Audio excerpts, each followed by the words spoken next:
Miguel, buenas Hola, tardes. ¿cómo estás, Régulo? Bien, bueno, feliz de poder compartir contigo y sobre todo en el marco de esta celebración del 15º aniversario del Festival de Cortometraje Nacional e Internacional Manuel Trujillo Durán y donde tú eres uno de los homenajeados. Qué belleza, vale, de verdad, increíble. Yo agradecido por esta deferencia, por este homenaje bueno, por la oportunidad que me dan siempre desde el Festival Manuel Trujillo Durán para dirigirme a mi maravillosa gente de por allá de Venezuela. Sí, realmente hay que celebrar este esfuerzo que hace el festival en estos tiempos. Es una cuestión, no es, ¡ah, qué belleza! Claro, es que él siempre se intromete aquí cuando estoy en un live, seguro, a él le encanta. Bueno, pero qué belleza. Uy, Ya, hermoso, sí. hermoso.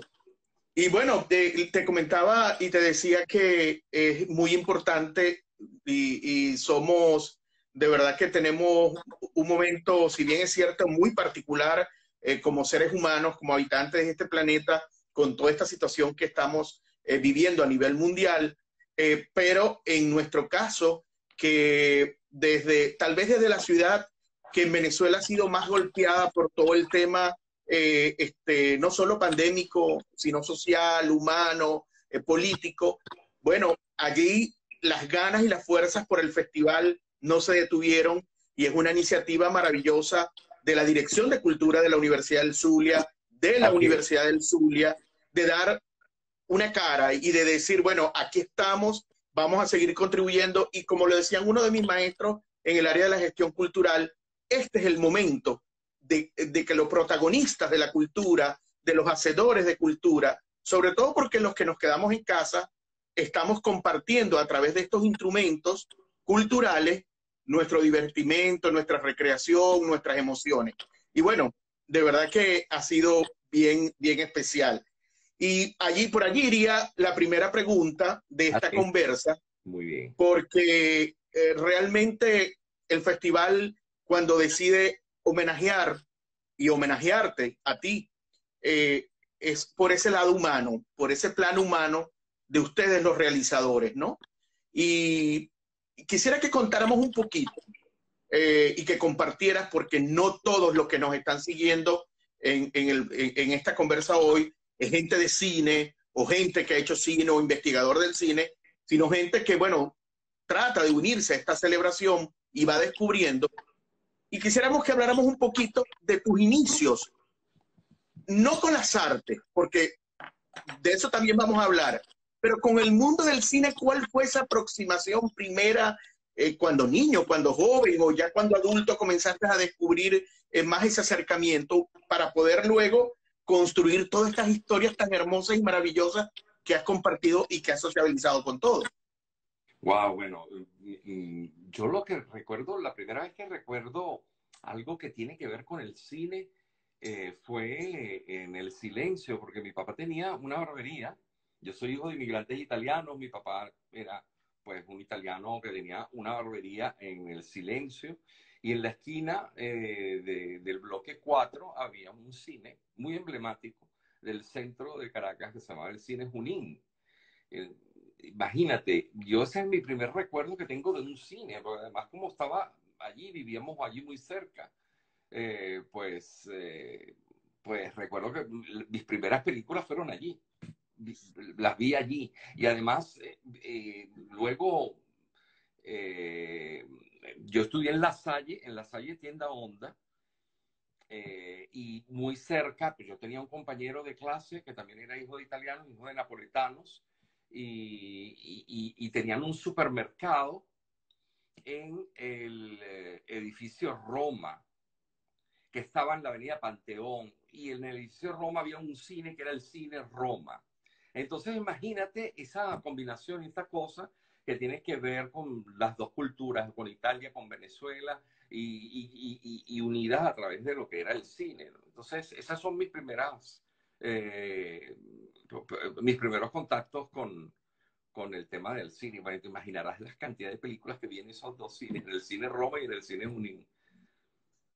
Y en tu casa, por alguna vez, en algún momento, ¿trataste de hacer algo de eso o te fuiste más dentro de tu casa por el tema de las artes escénicas, de la actuación o de escribir? Te lo comento porque muchos de los que estamos en estas lides, nuestros primeros ejercicios y nuestras primeras aproximaciones fueron indiscutiblemente en lo privado, en lo interno de nuestra habitación, de nuestra casa, ¿no?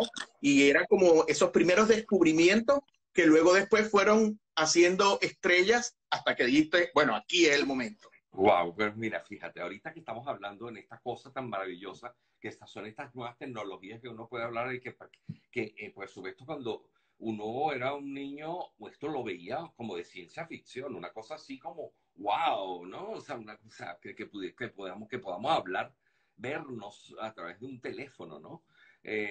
Bueno, pues algo más o menos me sucedió cuando era niño, porque mi papá compró como un reproductor de eso que se grababa, que tú grababas, ¿no? Se grababa el cassette y te escuchabas con un microfonito que te grababas y escuchabas luego tu voz. Entonces, para mí aquello fue como una de las cosas más increíbles que me pudieron suceder cuando niño, porque yo, a partir de allí, yo empecé a crear historias tipo radionovelas. Escribía los guiones y luego los hacía junto con mi hermana que era más pequeña que yo, y hacíamos radionovelas y hacíamos los efectos de sonido nosotros mismos y creábamos unas historias y actuábamos bueno, era algo increíble porque además, claro, era la época donde uno escuchaba radionovelas, por lo menos yo en mi caso escuchaba las radionovelas en la cocina mientras mi mamá cosía, porque mi madre era costurera. Entonces mi madre tenía su máquina de coser y, wow, mira, me estás haciendo recordar unos momentos increíbles. Claro, mi Pero mamá, fíjate que yo creo que todo eso, de alguna manera, y tú me corregirás, este, son elementos que fueron sustento, que fueron iluminadores, que fueron activadores, detonadores de muchas cosas luego en tu proceso creativo audiovisual mucho tiempo después, ¿no? Pero antes de entrar ya propiamente en ese tema, y quiero irte haciendo como un escáner entre vida, artístico, pero ilustrativo de tu vida, yo creo que tú tuviste como, y tú me dirás si ciertamente fue así, pero creo que tú eres uno de esos artistas del mundo de la escena, del mundo audiovisual, muy privilegiado en su momento histórico de lo que vivió Venezuela, porque viviste momentos maravillosos de la radio y de la radionovela, ¿no? Te ilustró, te sustentó. Luego llegas a la televisión y al teatro y llegas a ocupar tu acción en esos medios, en esos instrumentos comunicacionales artísticos y estéticos como en sus momentos dorados en la Venezuela. Y luego es que das tu paso a ese otro proceso ya mucho sí, magnánime, mucho más como tal. ¿Estoy en lo cierto sí, o crees que absolutamente. Yo me siento como un privilegiado. Por supuesto, siempre mi objetivo final era hacer cine, que era lo que a mí me apasionaba, lo que a mí me gustaba. Pero en Venezuela era poco el cine que se hacía y el poco que se hacía era como un poco reducido, ¿no? Reducido a nivel de cosas, de historias. Entonces, yo recuerdo que criticabas ese cine que se hacía, porque que hubo una época que fue como prácticamente como hasta repetitivo, y dijiste, yo quiero hacer otra cosa. sí, claro, pero el problema era que se hacía poco y al hacerse poco, muy poco, yo recuerdo que se hacía una o dos películas al año. Entonces, claro, al hacerse poco, había pocas oportunidades de que se hicieran diferentes géneros, diferentes tipos de historias, porque claro, se hacía tan poco y siempre se terminaba haciendo más o menos el mismo tipo de películas. Entonces, claro, yo me quejaba muchísimo sobre eso. Yo recuerdo, y por eso, y retomando la conversación sobre el tema del privilegio, yo arranqué haciendo teatro y viví la época dorada del teatro, donde se hacían las grandes super mega producciones, los grandes títulos, los grandes clásicos, Shakespeare, Calderón de la Barca, Lorca, o sea, las cosas más increíbles super mega producciones y de verdad que un privilegiado haber contado con gente tan brillante de las tablas de la escena venezolana, como por ejemplo Carlos Jiménez. Pues yo formé parte de Rajatabla por algunos años. Sabes que ese fue mi primer trabajo, ¿no? ¿Ah, sí?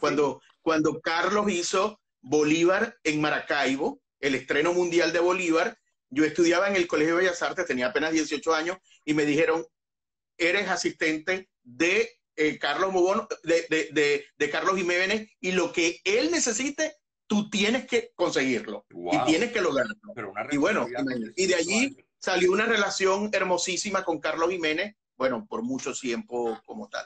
Y claro, y eso es una escuela realmente, una escuela de creatividad, de disciplina, de ética, de estética, Y de... esto, y esto tuvo que ver cuando luego llegas a ese proceso creativo del cine que ya dices, bueno, voy a hacerlo.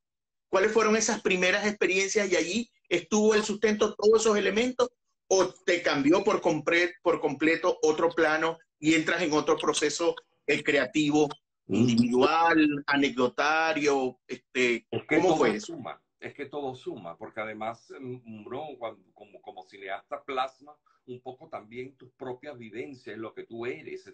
Tú eres el resultado de un proceso, ¿no? Que viene de atrás. Y fíjate en Azul y no tan rosa, mi primera película, cómo está plasmado todo un tema del el teatro en la película, ¿no? Cómo arranca Absolutamente. con una danza teatro, porque claro, es algo, uno como autor y como guionista, cuando escribes tus historias, pues estás como un poco desnudándote a ti mismo allí, ¿no? Estás poniendo, porque obvio, cuando hablas, tienes que hablar de algo que conoces, ¿no? Y de alguna forma está plasmado allí un poco tu esencia, lo que tú eres y de dónde vienes y tu visión del mundo. Así que, claro, todo eso suma, todo eso forma parte de ti. Yo creo que, pues, por supuesto, un cineasta, además, tiene que ser como súper completo en su preparación, ¿no? En su cultura general. O sea, tiene que saber de plástica, tiene que tener conocimientos hasta de música y de tantas cosas. Y en mi caso venía, pues, por supuesto, de todo un proceso y todo un trabajo larguísimo como actor que yo creo que siempre me favoreció en el sentido de la construcción, luego de historias y la construcción de los personajes en mis guiones, ¿no? En mis historias, porque hay un proceso en el actor para la construcción del personaje y es un proceso muy similar a cuando un escritor construye un personaje en papel, o sea, y la tridimensionalidad que debe tener ese personaje, pues ya como actor tenía todo ese background y toda esa experiencia de saber construir personajes como actor, los personajes que tenía que interpretar.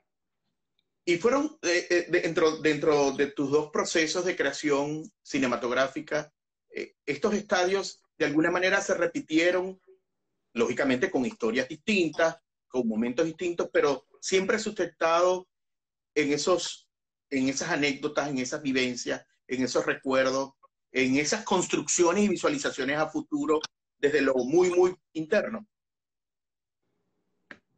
Sí, esas construcciones también tienen que ver un poco con el objetivo, ¿no? ¿Cuál es tu objetivo como creador, ¿no? ¿Cuál es tu objetivo como artista, como comunicador, como artista, ¿no? Eh, por ejemplo, como actor era conectar con las emociones, ¿no? Que pudiera empatizar con el espectador, que el espectador pudiera sentirse reconocido con mi interpretación o con lo que me estaba pasando. ¿No? Y luego ya cuando te pones detrás de cámara, el objetivo sigue siendo el mismo, ¿no? Cuando construyes, cuando escribes, un poco también uno se ubica en ese punto de vista, porque al final el arte para qué lo hacemos, para ser visto, ¿no? Para ser admirado, para ser reconocido por un espectador. El hecho teatral no se da si no existe espectador. Para que se dé el hecho teatral, se necesitan dos cosas nada más, un actor y un espectador.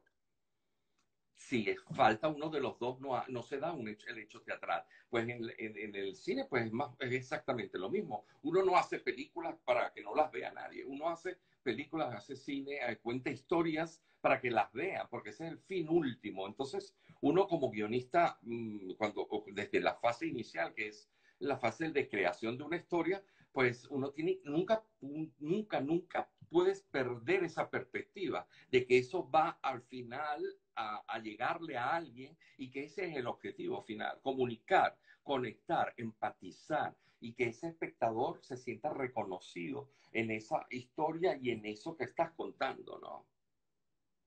Dentro de ese proceso creativo, en los dos momentos más importantes cinematográficos de tu vida, en estos dos procesos importantes de tu vida, al momento de contar esa historia, luego llevarla, plasmarla, has quedado plenamente conforme, luego pensaste y dijiste, aquí pude haber crecido o me surge una idea para otra cosa, para otro proceso creativo, porque uno a veces entre más hace, más revisa, va comulgando y va consiguiendo y va descubriendo cosas, ¿no? No, pero esto es algo, o sea, esto es interminable. O sea, es tanto así que hay un momento que tienes que parar. Tienes que parar y decir, bueno, ya, o sea, porque yo además que soy perfeccionista y eso no me parece que sea algo positivo, sino que de repente a veces se puede volver en tu contra, ¿no? El ser tan perfeccionista, porque nunca estás feliz, porque sientes que todo puede ser mejorable, ¿no? Entonces, puede llegar a uno a frustrarlo mucho, pero en el proceso siempre, yo digo que en el proceso de creación y sobre todo en el tema de la escritura, y hago mucho hincapié siempre en la escritura porque es como la base de todo lo que viene luego, es el mapa, tú estás como cruzando, estás como diseñando un mapa de lo que va a ser una película, ¿no?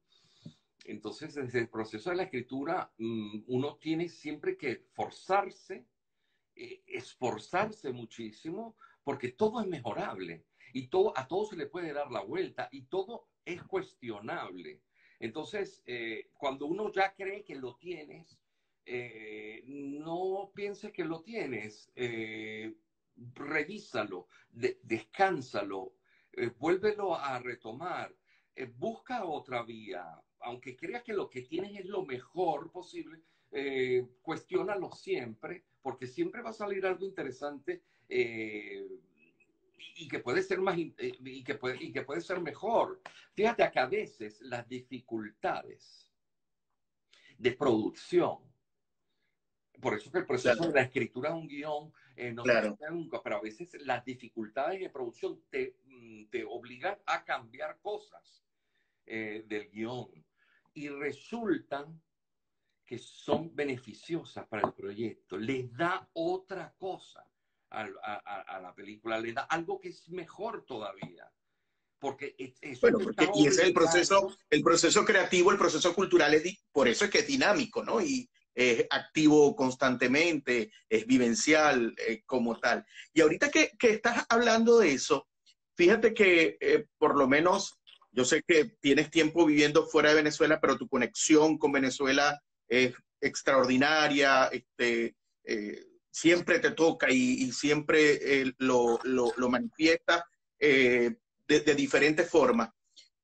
Y conversaba con Viviana Márquez, quien es la directora del Manuel Trujillo Durán, de todo este festival y todas esas cosas, y nosotros nos preguntábamos y decíamos, esa es una pregunta muy buena para Miguel, y tiene que ver con todos estos procesos, por ejemplo, que vive Venezuela, ¿no? Que está viviendo Venezuela desde el lado de lo humano. Aquí hay como muchas historias que podrían contarse, que estoy seguro que podrán surgir a corto, a mediano y a largo plazo, lógicamente. Sí, sobre todo y sin, o sea, no nos quedemos en lo exterior, ¿no? Sino en los procesos humanos, lo que pasa a la gente, eso, el proceso Por interior de eso la te lo gente, dije, en lo humano, en lo en lo humano. humano, ¿no? O sea, todo es algo que marca, ¿no? Y que genera, puede generar muchísimas historias, porque estás confrontándote diariamente y constantemente con una cantidad de obstáculos, ¿no? Tienes que vivir a diario en un país como Venezuela. Así que yo creo que eso nos hace como un poco reflexionar sobre uno mismo, sobre nuestra esencia como ser humano, y de ahí pueden salir muchas historias, ¿no? Sí, historias con un contenido humano muy duro, incluso, o sea, indiscutiblemente como tal. Bueno, regresando un poco al trabajo que se conoce Miguel audiovisualmente, cinematográficamente, y que siempre nos preguntamos, ok, ya hemos visto, bueno, todavía no hemos tenido la oportunidad, por lo menos yo estoy acá en Argentina y Ajá. siempre estoy muy pendiente para ver cuándo llega tu trabajo Qué bueno. acá a la Argentina, pero ¿estás ya en otro proceso creativo? ¿En qué andas? ¿En qué estás? Porque no se detienen. No, no se detiene para nada. Yo soy bastante, además, wow, no paro, ¿no? Y tengo un proyecto que estoy desarrollando, una historia que me interesa mucho, que me tiene muy entusiasmado y muy conectado, pero es un proyecto para serie, ¿no? Para serie de televisión, que además creo que es un medio y una plata, el tema de las plataformas se está convirtiendo en algo de comunicación y algo para nosotros los creadores, para los cineastas sobre todo, porque hay todo un lenguaje cinematográfico audiovisual allí buenísimo. Bueno, estoy en ello, estoy haciendo algo ahí que la verdad que me tiene muy entusiasmado, y aparte de eso, bueno, por supuesto, hasta que eso pues no tenga luz verde, pues estoy trabajando pues en la escritura de la tercera temporada de La Reina del Sur, actualmente la serie de Netflix que produce Telemundo para Netflix. Entonces, bueno, estoy allí trabajando en ello, y eso me permite de alguna forma trabajar desde casa aquí en Madrid, y poder seguir desarrollando otras cosas mías mucho más personales. Y el trabajo de televisión en España, Bueno, el año pasado ahí me pasó algo increíble, porque no me lo esperaba, además. O sea, trabajé en una serie que es una serie de Movistar Plus, eh, una producción de acá española, que se va a estrenar ahora en este otoño, y que es la mayor apuesta de Movistar Plus para este año. Y súper contento, porque además no me lo esperaba, pero bueno, nada, mi representante me llamó, me dijo que por favor fuera a hacer ese casting. Yo dije, mira, no puedo porque se va a estrenar mi película, y eso fue el año pasado, se va a estrenar y voy a estar súper complicado y no puedo estar. Y bueno, me lo pidió, y yo dije, bueno, voy a hacer el casting, bueno, no pierdo a nadie, así complazco a mi representante, que siempre le dejaba embarcada en todos los castings.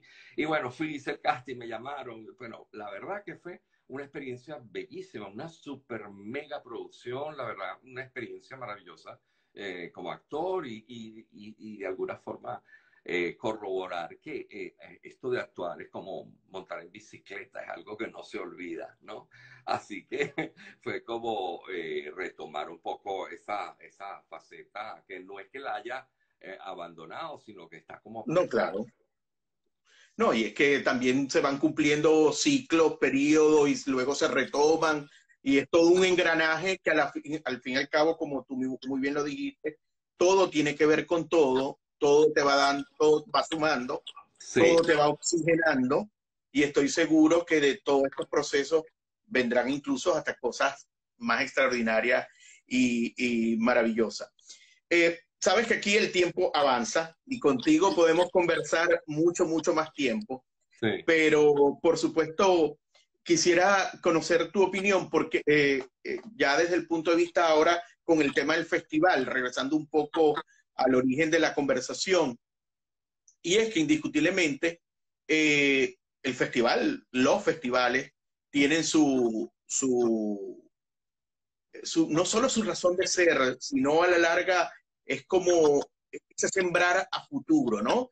Y en estos tiempos, especialmente en el caso de América Latina y de Venezuela, ¿crees tú que la realización de estos festivales, sobre todo con la, ahora que se abre la internacionalización, es un instrumento indiscutiblemente en el caso, por ejemplo, de Venezuela, de los jóvenes realizadores, un instrumento, porque también han habido que el tema de los festivales entraron en discusión su credibilidad a la hora de hacer su selección, se hacían muchos cuestionamientos, pero el Manuel Trujillo Durán sigue siendo virgen, si se quiere, en eso, y hay una pureza, hay una institucionalidad y hay un reconocimiento a los valores, no solo nacionales venezolanos, sino verdaderamente del buen cine, ¿no? Y Así que esto sirva como ejemplo para los jóvenes. ¿Cómo lo ves tú?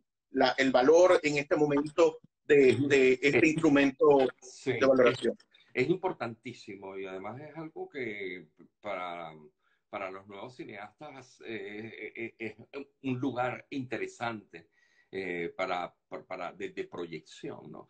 Ahora, con el tema de esta pandemia y todo esto, que todos los festivales se están haciendo online, a mí me preocupa un poco porque el hecho del cine, la sala como tal, esa cosa física, que no lo perdamos, ¿no? Una vez que salgamos de todo este problema, que espero que sea pronto y que se consiga una vacuna o un tratamiento, una cosa donde podamos volver a hacer y tener esas... Bueno, ahora hay unos cuantos países que se disputan el protagonismo de la vacuna. Sí, pero ¿por qué? ¿Qué pasa?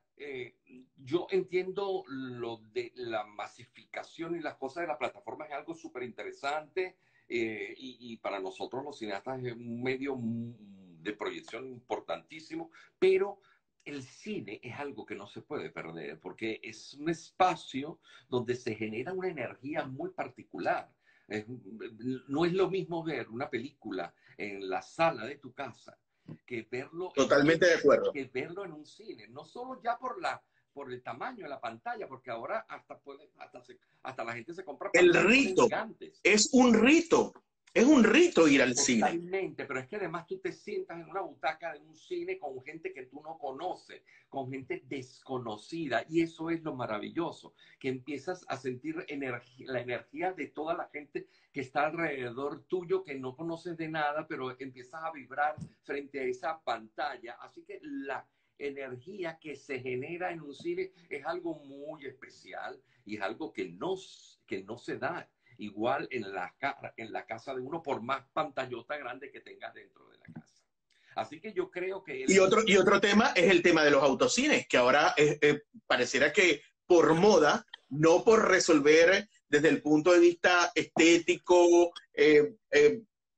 hermoso, bueno, se recoge otra vez como el tema del autocine y hay mucha gente que dice, no, yo no estoy de acuerdo con eso del autocine y eso será momentáneo, circunstancial. Tenemos que volver a la recuperación del espacio del cine tradicional y más potenciado, mejor, con más confort y menos gente.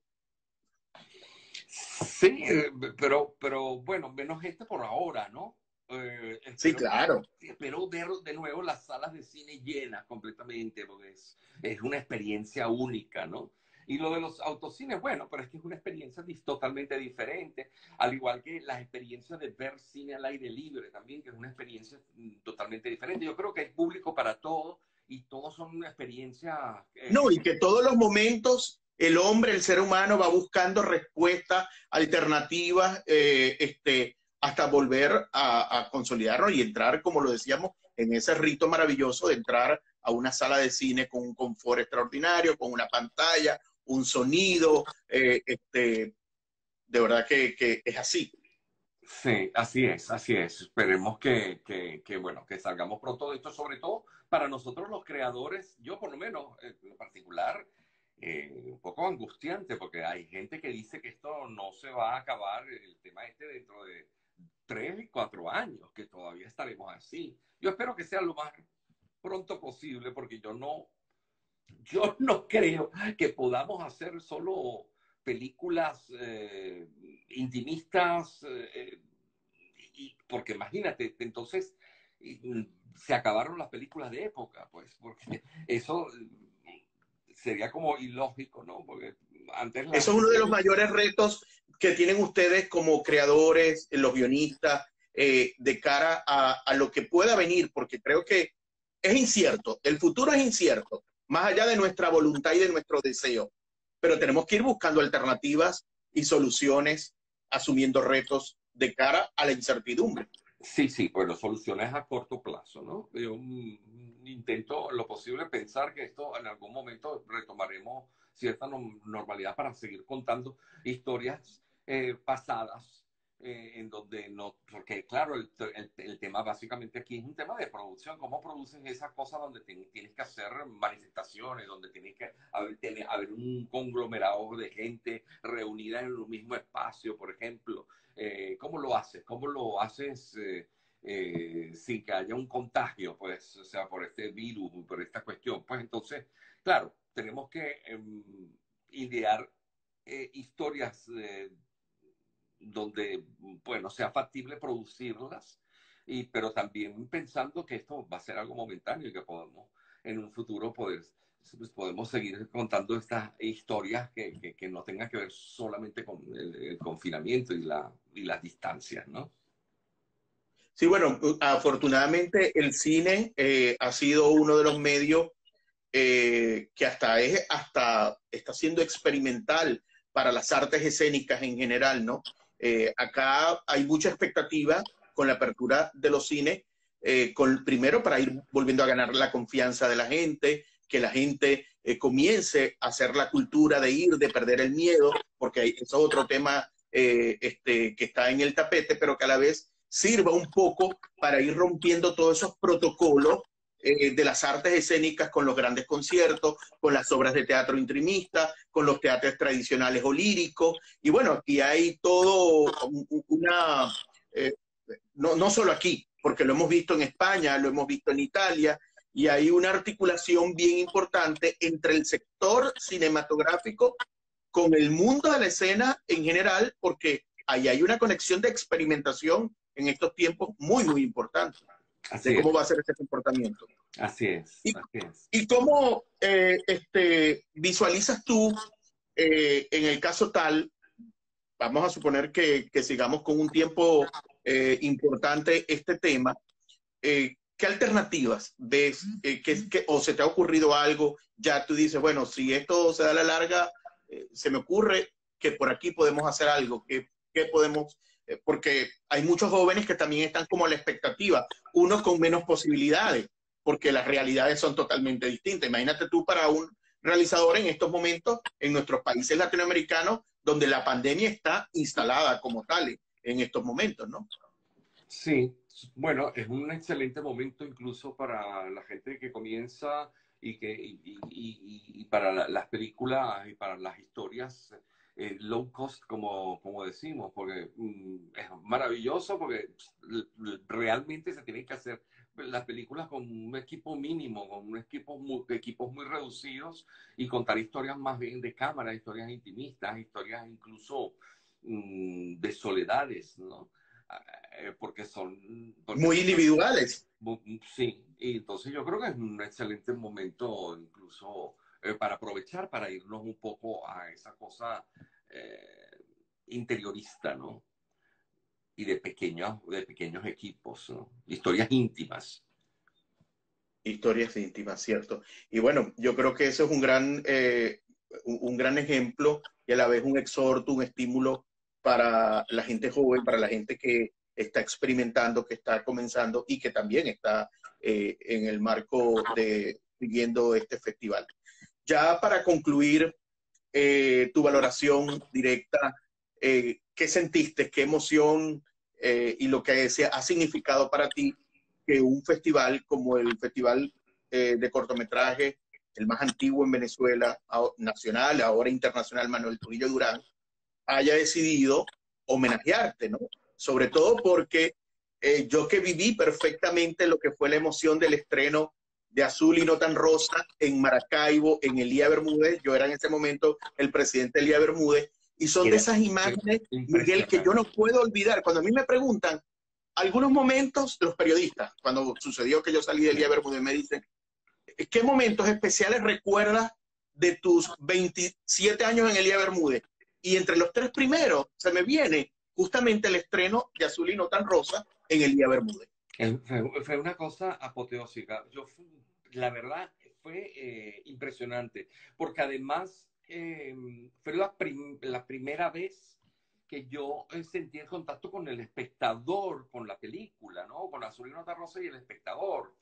Yo no sabía qué iba a pasar con la película y cómo iba a ser recibida por el público. Y ver lo que pasó en Maracaibo fue algo que no sé ni cómo narrártelo. O sea, a mí se me caían las Yo le lágrimas. veía las caras a ustedes dos, a ti y a Y Guille, a que Guillermo, estaban, y la cara de ustedes claro. eh, era de espectador de espectadores, ¿no? Bueno, es que es algo tan increíble que en el momento del beso de estos dos personajes, que eran los primeros, eran los primeros 10 minutos de la película, ver cómo en el momento del beso la gente aplaudía, más de 1.600 personas aplaudiendo. Ese momento, entonces, era como el Cinema Paradiso, cuando en el Cinema Paradiso, el nuevo Cinema Paradiso, pusieron una película sin la censura y no cortaron los besos, ¿no? Entonces el pueblo completo dentro del cine aplaudiendo porque por fin pudieron ver un beso. Pues me pasó exactamente en el día Bermúdez y con Azul y no tan rosa, a los 10 minutos, donde estos dos personajes se besan, todo el cine se vino abajo, el teatro con aplausos, o sea, algo, la verdad, Yo impresionante. recuerdo, yo recuerdo una cosa maravillosa, que es que terminó la película, pasaron como 15 minutos de haber terminado la película, la gente seguía gritando, la gente seguía aplaudiendo y te hicieron subir a ti y a Guille a un pedacito que quedaba en el escenario entre la pantalla y el borde del escenario y la gente, era como, la gente se fue corriendo ante ustedes y una cosa, y yo decía, esto no había ocurrido aquí No, en ningún momento de, ni fue una siquiera locura. con Antonio, con Joaquín Cortés cuando bailó en escena, ni las mujeres salieron corriendo frente, y aquí, en Azulino San Rosa, Azulino Tan Rosa surgió y era una cosa Sí, que a la gente le salía del alma. sí, eso fue uno de los recuerdos más impresionantes que he tenido, ese allí, y fíjate, en Hamburgo, en un festival de cine en Hamburgo, donde fueron como 11 12 minutos de aplausos sin parar cuando terminó la película, que yo decía, esto no puede estar pasando, esto no puede ser que unos alemanes, además, eh, estén aplaudiendo a rabiar tanto la película, o sea, y es increíble porque es por eso que yo digo que la gente es igual en cualquier lugar del mundo, ¿no? Tú La sabes que gente la se primera conexión, conectaba. tú sabes que la primera conexión de Maracaibo con Europa históricamente era con Hamburgo. No puede ser. Ah, mira, bueno, Sí, no lo claro. sabía. Y ahora mismo, mira, Sí, ahora, los barcos que salían de Venezuela para Europa, que salían de Maracaibo, eran Maracaibo-Hamburgo. pues mira, fíjate, qué casualidad, pero bueno, me hizo recordar que ahora que estábamos hablando de lo del Día Bermúdez y ese recuerdo tan increíble cuando se presentó Zulino Rosa allí, fue lo del estreno de la película allí en el Festival de Hamburgo. Eh, bueno, mira, qué cosa tan increíble. Yo estoy muy contento a propósito de lo que me comentabas de este homenaje que me hace el festival. Yo quiero agradecerle a Viviana Márquez, una incansable mujer que gracias a ella podemos seguir disfrutando de este maravilloso festival, de ella y de su Y a un equipo equipo maravilloso y de donde este está Siria maravilloso Briceño equipo. también. Hay Exactamente. mucha gente allí involucrado. Entonces agradecerle a ella, a todo el maravilloso equipo de este festival Manuel Trujillo Durán y ahora que se ha internacionalizado, desearles todo el éxito del mundo. Muchísimas gracias por esta deferencia, por el honor que me hacen, por este homenaje. Yo, por supuesto, siempre estaré con ustedes, como siempre lo he estado, en todas las ediciones, apoyándoles, promocionándolos y poniendo mi granito de arena para que este festival tenga una larguísima vida y que espero que en un futuro recordemos estas ediciones y tantas dificultades por las que se ha pasado estos últimos años, por tantas dificultades que tienen que ver además con el tema país. Eh, Recordarlo dentro de algunos años Y y la, contarlo. y contarlo y la satisfacción de que a pesar de todo pudimos abrir este espacio año tras año y que fuera un espacio de esperanza y de que las cosas y las dificultades se superan, ¿no? Bueno, de verdad, Miguel, en nombre del Festival de Cortometraje Manuel Trujillo Durán, del Departamento Audiovisual y la Dirección de Cultura de la Universidad del Zulia, la Universidad del Zulia se siente sumamente complacida, honrada de no solo haber contado con tu apoyo, tu participación, sino tenerte como un referente para los jóvenes, para las nuevas generaciones, para nuestro cine, para no solo el cine venezolano, el cine latinoamericano, el cine iberoamericano, porque ese premio Goya también cuando tú te lo ganaste, nosotros también sentíamos Yo lo sé, que era nuestro, que era yo lo nuestro. sé. Mira, aquí lo tengo. Ah, mira, ah, qué belleza, qué belleza. Bueno, Maravilloso. Ahora, bueno, ahora sí, yo esto quise, es un como que orgullo, ¿no? reviví el momento Solinota Rosa en Elía Bermúdez. Bueno, mira, para toda esa maravillosa gente de Maracaibo, para ese maravilloso público del Festival Manuel Trujillo Durán, pues decirles que miren, aquí está el Goya de Azulino Tan Rosa, que, que es una hazaña, aunque mucha gente no lo crea, esto es una hazaña haber logrado algo tan grande y que de alguna forma puso a Venezuela dentro de ese panorama cinematográfico iberoamericano. Eh, yo complacido de haber podido hacer una película que haya conectado con tanta gente y que haya podido llevarle a Venezuela pues este orgullo de haber logrado un Goya para nuestro país. No, para nosotros maravilloso. Para nosotros fue una emoción, fue una alegría, fue una satisfacción y fue un oxígeno para el alma extraordinaria, porque bueno, con los tiempos tan complejos que se viven, ese reconocimiento era un reconocimiento a la vida, un reconocimiento a lo humano, era un reconocimiento al arte, a la trayectoria, al esfuerzo, porque fíjate cómo tú contaste esa historia desde niño, desde tus primeras interacciones, para luego llegar a ese momento de cuando subes a la escena para recibir ese premio allí. Que lógicamente sé que te lo han preguntado y te lo van a seguir preguntando por muchos, muchos años más. ¿Qué fue lo primero que tú pensaste cuando ya escuchaste tu nombre, pero cuando subiste allí y que sabían que te estaban viendo todo el mundo y especialmente Venezuela? Bueno, mira, tuve muchos pensamientos.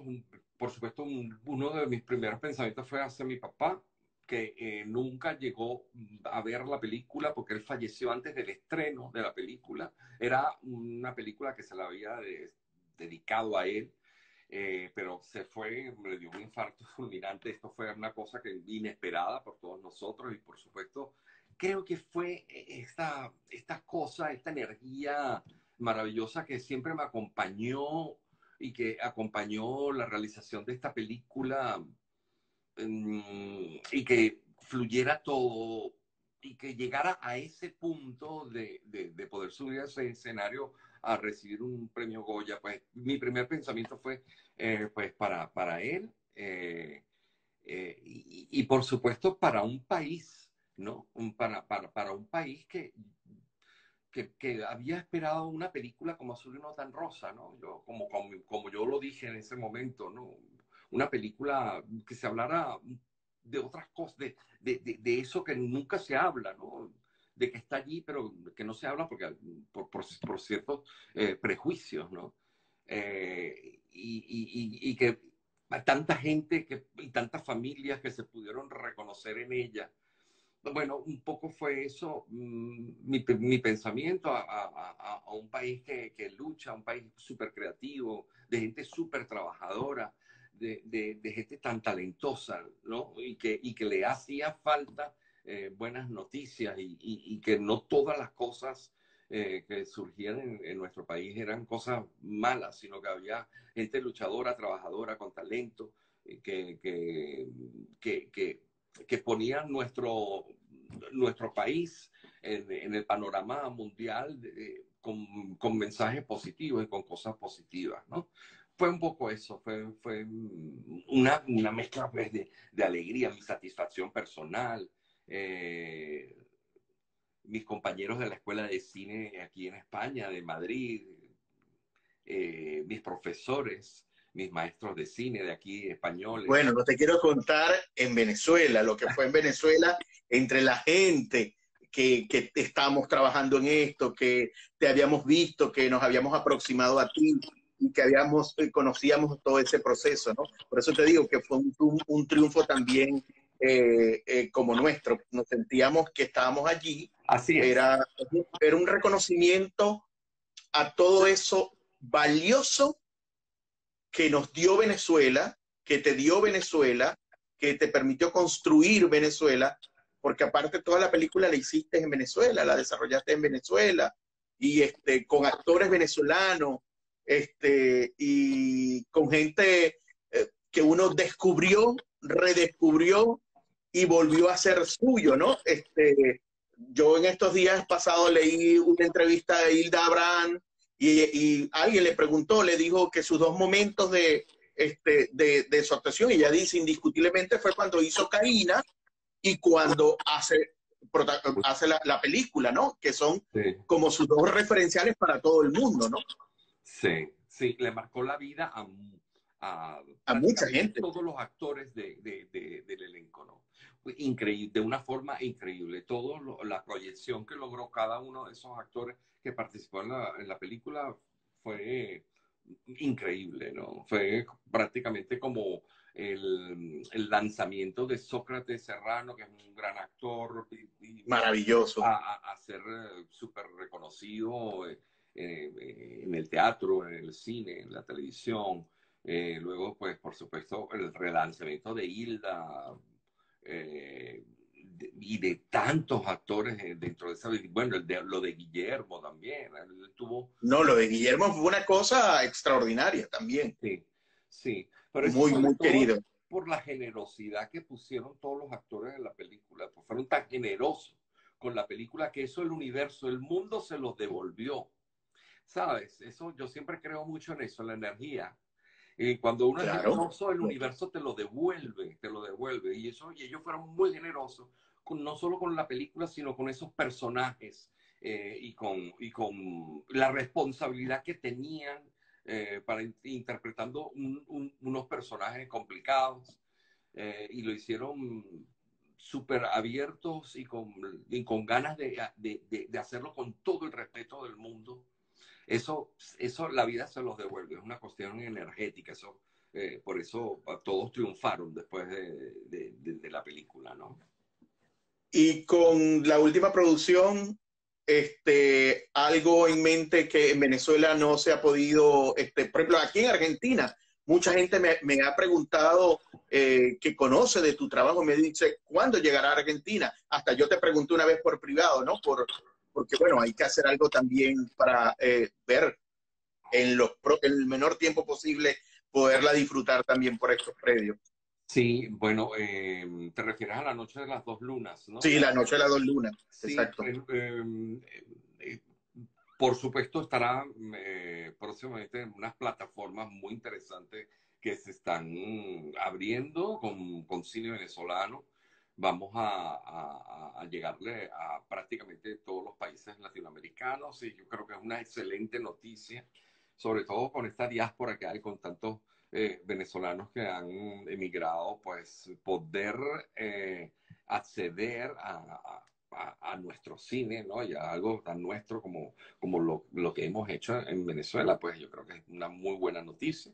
Y muy pronto podrán disfrutar de la producción que se ha hecho en Venezuela a través de unas plataformas que se van a abrir próximamente. Qué bueno. Bueno, Miguel, feliz noche para ti, feliz tarde para todos los que se han conectado. Nos unimos a esta celebración del Festival de Cortometraje Nacional e Internacional Manuel Trujillo Durán.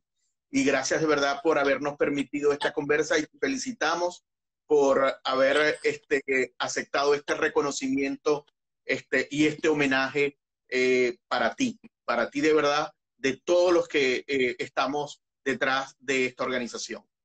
Bueno, muchísimas gracias. Reitero, gracias a toda la gente que se ha conectado. A los que no pudieron conectarse, no pasa nada. Luego podrán ver Lo van a ver allí en la cuenta del Manuel Trujillo Durán. Excelente. Y bueno, decirles que este festival es un festival extraordinario que cuenta afortunadamente con gente muy valiosa que está detrás de él y que lo hace posible, que estoy seguro que tendrá una muy larga vida y ahora que emprende este camino internacional, que es una excelente iniciativa además también, lo hará crecer más y bueno, a los espectadores que no se pierdan los maravillosos trabajos que hay este año en el festival que se están presentando en el festival. Darles a todos las gracias. Gracias a ti, Regulo. No, para mí es un placer. Y bueno, seguimos en contacto. Muchas gracias a Viviana y a todo el equipo del festival por este homenaje. La verdad es que no me lo esperaba. Me siento súper honrado. Muchísimas gracias. Saben que mi cariño siempre y mi estima está con ustedes y que, por supuesto, siempre te contarán conmigo como el mayor de los aliados para que este festival siempre se dé con el éxito que siempre ha tenido. Bueno, feliz tarde, feliz noche de verdad. Y que continúen los éxitos y siempre estaremos contigo en todos los momentos especiales de tu vida creativa, de tu vida artística como tal.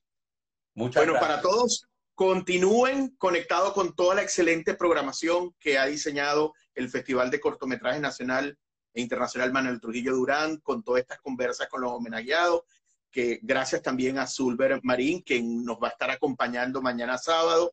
Y bueno, la alegría de verdad de que este festival haya llegado a estos niveles, en estos tiempos y en estos momentos, nos llena de profunda emoción. Feliz tarde y feliz noche.